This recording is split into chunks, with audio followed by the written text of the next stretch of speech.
I'm hanging around the rental car place the next day, and Raz says, "Hey, come on, why don't you ride with me?" And it was like, oh my gosh, I'm in.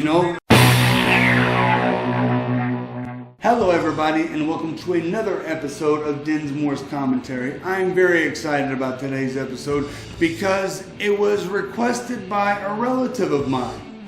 I've shown all kinds of my WWE days, but it was actually Uncle Eric Bischoff said, "Hey, you wrestled for WCW. You wrestled back in 1998 for WCW on Monday Night Nitro. Why don't you show some of that?" So Uncle Eric, who just happens to be coming to Sioux Falls Friday, July the 7th for Hot Harley Nights when Midwest All-Pro has our biggest event to history. But tonight, we're going to talk about the Fleet Center in Boston. It was a young Nick Dinsmore, babyface, against Wrath. At the time, they were pushing Wrath as a monster. It was September 21st, 1998. I was 22 years old. WCW. Check this one out. So I was 22 years old. I was a substitute teacher at the time at the high school that I went to. I was going to college, graduated from Indiana with a communication degree. But young Nick Dinsmore would literally take his college homework on the plane and into the locker room. I had to take 4 semesters of Spanish.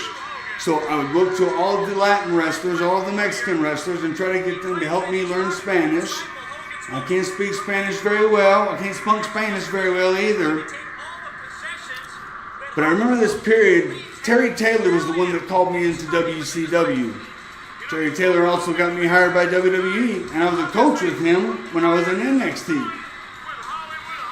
And at the time, they were pushing Wrath hard. He was the monster. I believe him and Goldberg both had undefeated streaks at the same time. And this guy, Adam Bomb, before he was Wrath, intensity, muscularity. I was scared to death.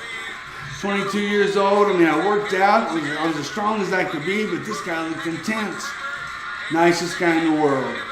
And it's a funny thing when you wrestle someone and then you have that bond, that friendship. I was the newest guy I wouldn't even say I was in WCW. I just got to hang out in the locker room and do some of the matches. But I was the newest, youngest guy.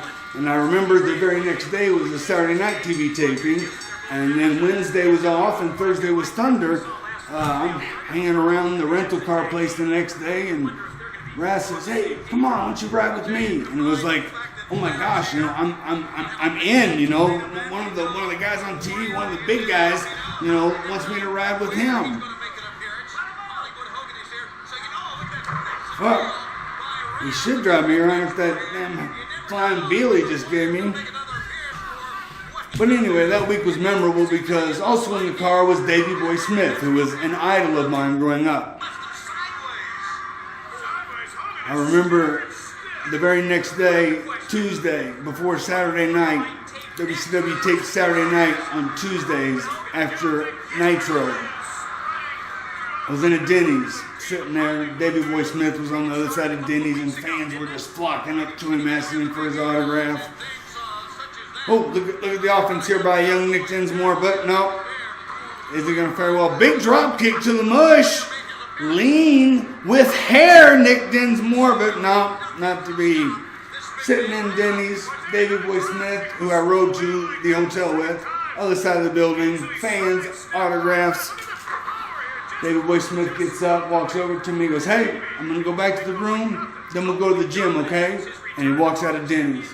And every fan turned and looked at me, and at that point right there, I was like, "Yeah, I know Davey Boy Smith. Yeah, I'm wrestling tonight." I thought I was big man then.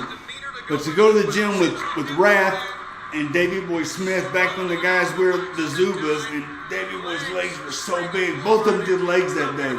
This guy has the most muscular, just veins. It was, and I'm just trying to just be in amazement because every WCW guy was there in the gym. I was going crazy.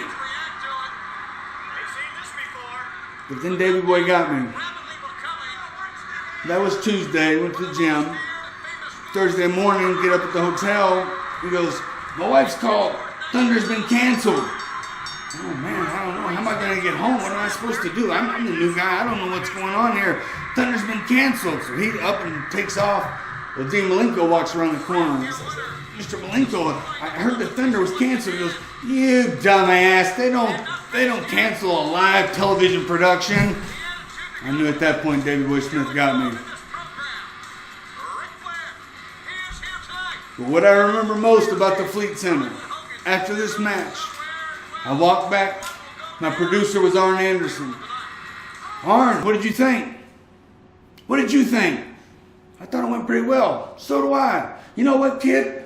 Take these 6 warm beers and go put them out in the Taurus out there where I got a cooler. Good match tonight. So I'd take Arn Anderson's beer out and put it in his cooler and wrestled Wrath and had the time of my life.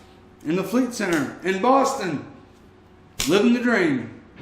We're going to sit down right now. We're going to talk about some social media accounts. The Nick Dinsmore YouTube channel has got social media accounts coming out our behinds. We got Twitter, we got Facebook, we got Google+.